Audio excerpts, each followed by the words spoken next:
नमस्कार विद्यार्थी मित्रांनो, पाहायचा आहे अभ्यास मित्र परिवारामध्ये मी नेहा सावंत तुमचं खूप खूप स्वागत करत आहे। आपण आता इथे कोणतं सेशन पाहत आहोत तर स्पेशल सेशन आहे। आम्हाला माहिती आहे सर्व तुम्ही विद्यार्थी मित्र वाट पाहत आहात वनरक्षक भरतीच्या ॲडव्हर्टाइजमेंटची। येस, नोटिफिकेशनची वाट पाहत आहात सर्वजण आणि लवकरच ही नोटिफिकेशन येणार आहे, बरोबर? असं तुम्हाला सुद्धा ऐकायला सगळीकडे मिळालं असेल। तर ती येण्याच्या अगोदरच आपण एक साधारणतः पॅटर्न समजून घेऊयात, सो दॅट जेव्हा येईल तेव्हा आपल्याला फ्रेश फक्त पदं किती आलेली आहेत, त्याच्यानंतर त्याच्यामध्ये जे काही थोडेफार झालेले बदल आहेत ते आपण बघू।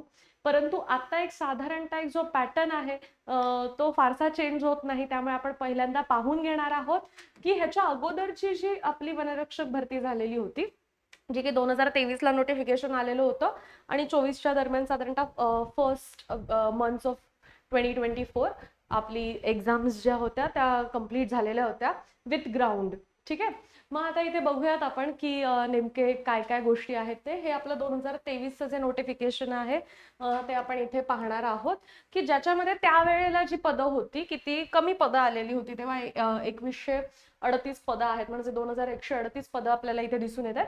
यावेळेस अपेक्षित पदं जास्त आहेत, साधारणतः 12,000च्या दरम्यान वगैरे अपेक्षित पदं आपल्याला इथे सांगितलेली आहेत।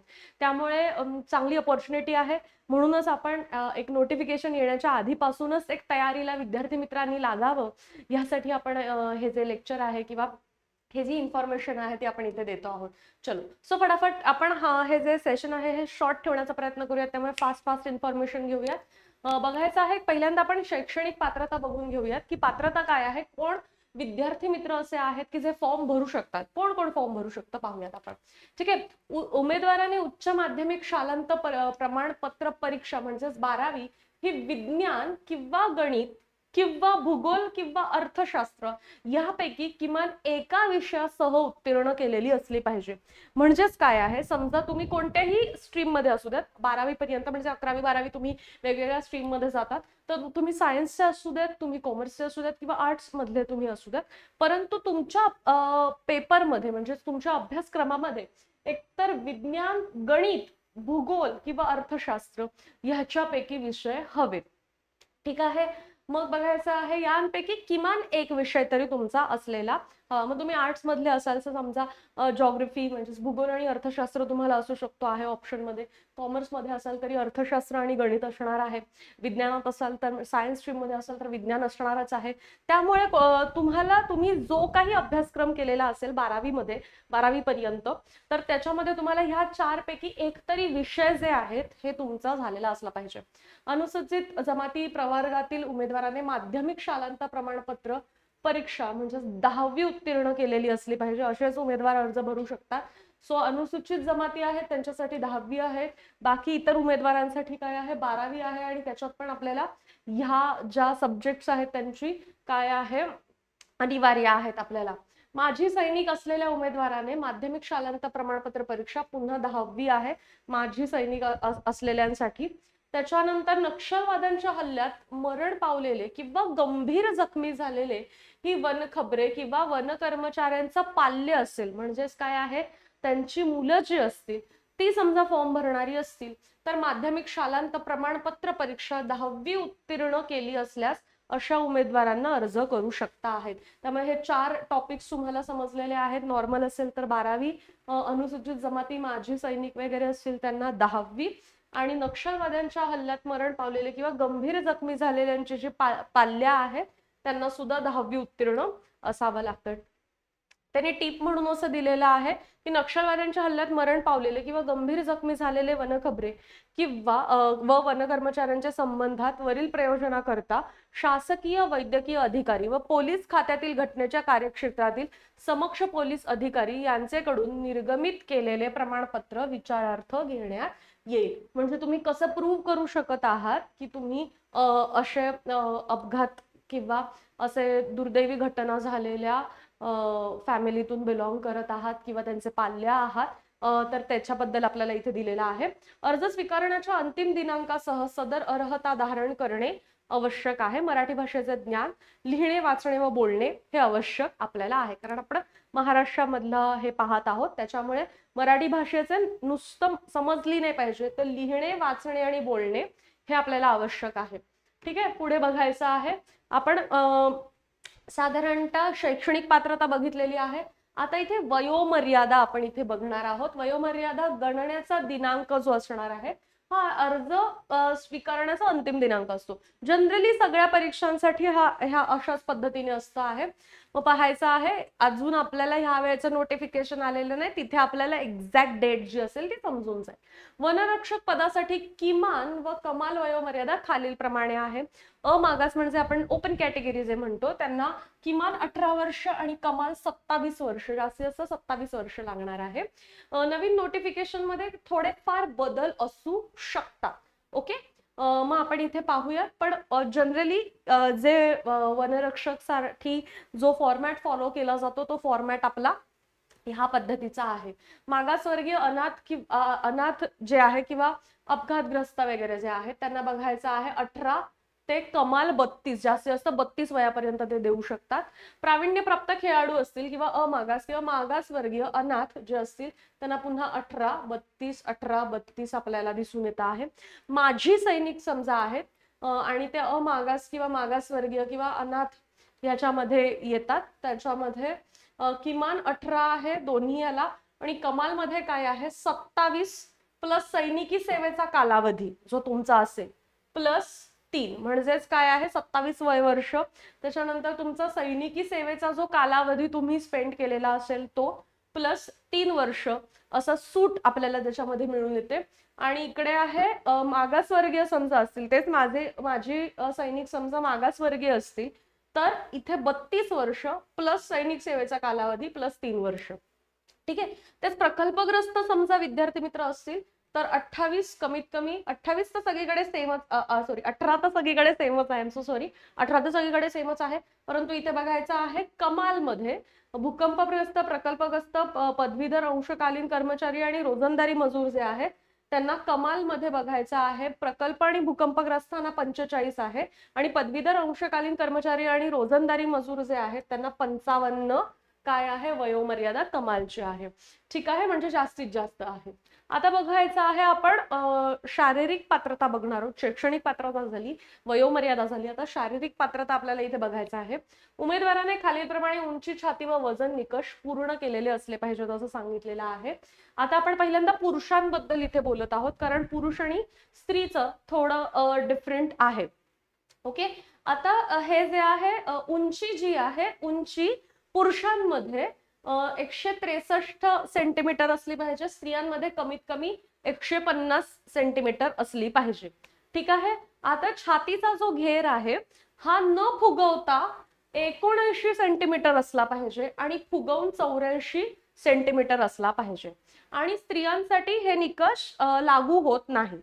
ठीक आहे, वजन कसं हवंय किलोग्रॅम मध्ये, ऑफकोर्स वैद्यकीय मापानुसार उंची व वयाच्या योग्य प्रमाणात आपण ते वजन हवं आहे. बरोबर आहे, उंची आणि तुमचं काय आहे मापानुसार, वैद्यकीय मापानुसार उंची व वयाच्या योग्य प्रमाणामध्ये हवं आहे. सेम स्त्रियांना सुद्धा तसंच आहे. आता हे ओपन कॅटेगरीसाठी झालं. आता बघायचं आहे अनुसूचित जमाती उमेदवारांसाठी खालीलप्रमाणे शिथिलक्षम म्हणजेच काय आहे थोडी सूट जी आहे ती नेमकी कशात आहे बघायचं आहे. उंचीमध्ये फक्त आहे. पुरुषांसाठी छातीचा जो घेर आहे फुगवता न फुगवता त्याचा आकडे सेमच आहेत. बघायचं आहे किमान उंची इथे 152.5 आपल्याला हवी आहे आणि स्त्रियांसाठी 145 अशी सूट केलेली आहे. म्हणजे इथे पण बघा इथे सूट दिसत आहे, इथे सुद्धा सूट दिसून येत आहे. ओके, मग इथे सुद्धा वजन त्या प्रमाणात हवं, मापात हवं. उंची आणि वय ह्याच्या मापामध्ये वजन दोन्हीकडे पाहिजे आहे. आता उमेदवाराने दूरदृष्टी व जवळील दृष्टीचे विना चष्म्याचे खालीलप्रमाणे निकष पूर्ण केलेले असावे लागतात. बरोबर आहे, म्हणजेच काय आहे आता शारीरिक पात्रतेमध्ये जशी उंची, वजन किंवा छातीचा घेर ज्याप्रमाणे येतो त्याचप्रमाणे दृष्टी जी आहे त्याचं मोजमापन सुद्धा इथे केलेलं दिसून येतं आहे.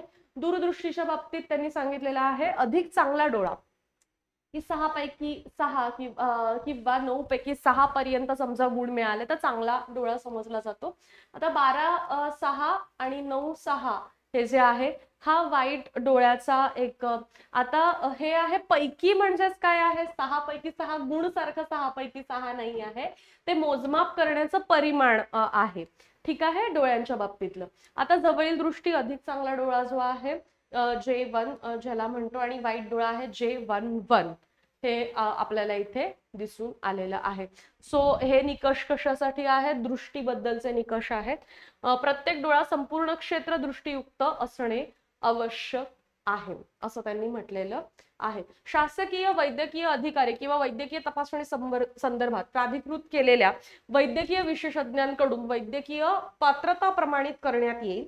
वैद्यकीय चाचणीमध्ये तिरळेपणा, रंग व रात आंधळेपणा, आतल्या बाजूला फेंगाडे असलेले गुडघे, सपाट पाय, त्वचा व छातीचे रोग या संबंधीचा आणि अपर प्रधान मुख्य वनसंरक्षक प्रशासन दुय्यम संवर्ग यांनी वेळोवेळी विहित केलेल्या अन्य वैद्यकीय चाचणीचा समावेश राहील. मग ह्या सगळ्या चाचण्यांचा समावेश त्याच्यामध्ये राहणार आहे.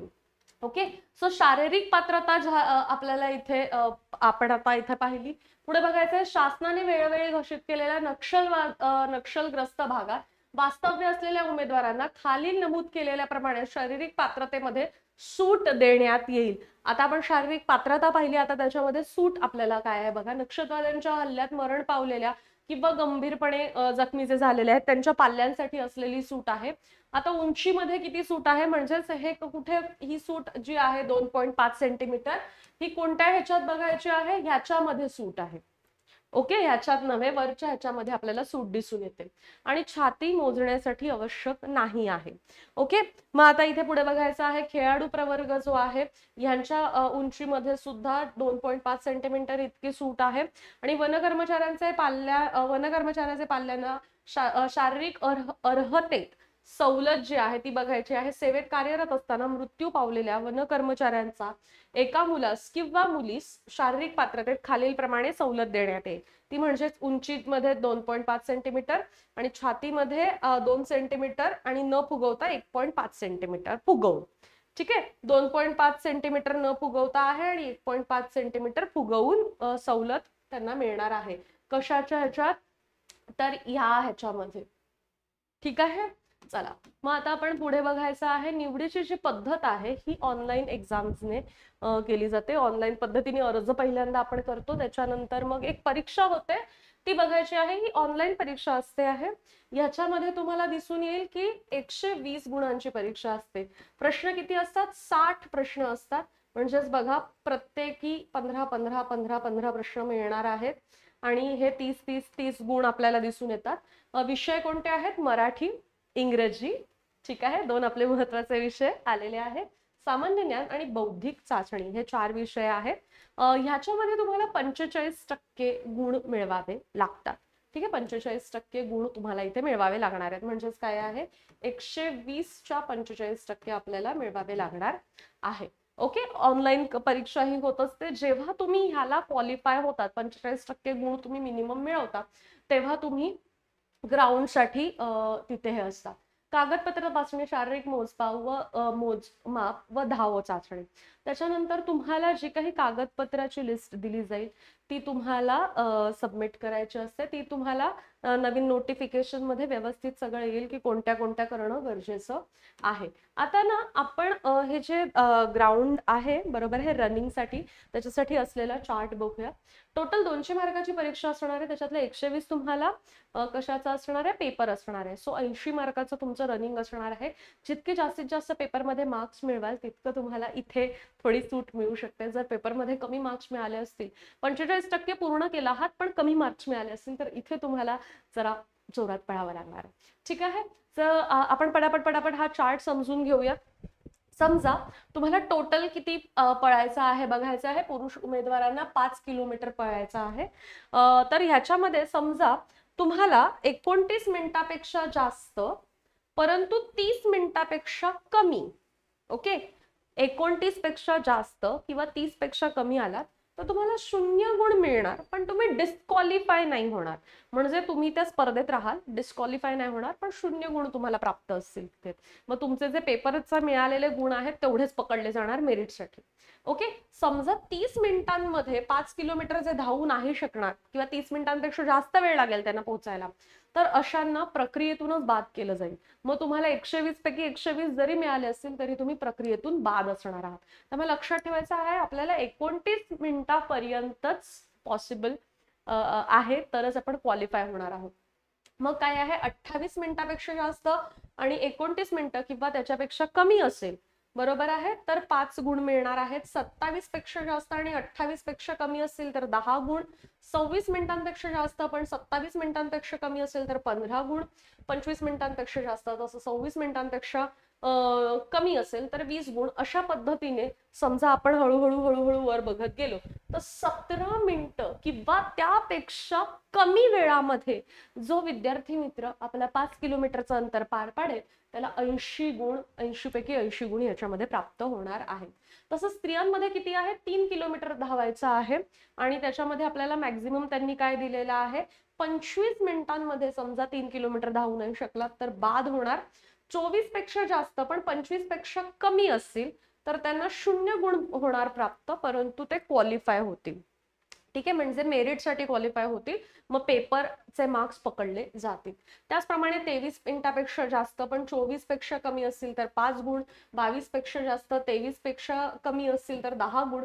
अशा पद्धतीने 12 मिनिटात जे ज्या मुली 3 किलोमीटर पूर्ण करतील त्यांना इथे 80 पैकी 80 गुण प्राप्त होणार आहेत. अशा पद्धतीने अगदी फॉर्म भरण्यापासून, म्हणजेच काय पात्रता काय लागते फॉर्म भरायला, फॉर्म भरल्यानंतर लेखी परीक्षेसाठी आपल्याला काय काय करावं लागेल, कोणते कोणते सब्जेक्ट आहेत, किती मार्क्स आहेत ते पाहिलं. आणि ते ही क्लिअर झाल्यानंतर आपण जे बघितलं की शारीरिक पात्रता पण पाहिलेली आहे आपण, आणि मग मैदानी जी पात्रता आहे ती सुद्धा पाहिलेली आहे.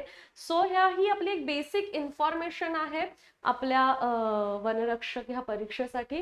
तर सर्वांनी एक बेसिक इन्फॉर्मेशन पासून तयारीला तरी सुरुवात करायची आहे. लवकरच नोटिफिकेशन येईल आणि त्यावेळेस तुम्हाला ते नोटिफिकेशन सुद्धा अगदी चांगल्या पद्धतीने समजावून सांगण्यात येईल. त्यामुळे टेन्शन घेऊ नका, जस्ट तयारीला लागा. Okay, thank you so much everyone and have a great day ahead.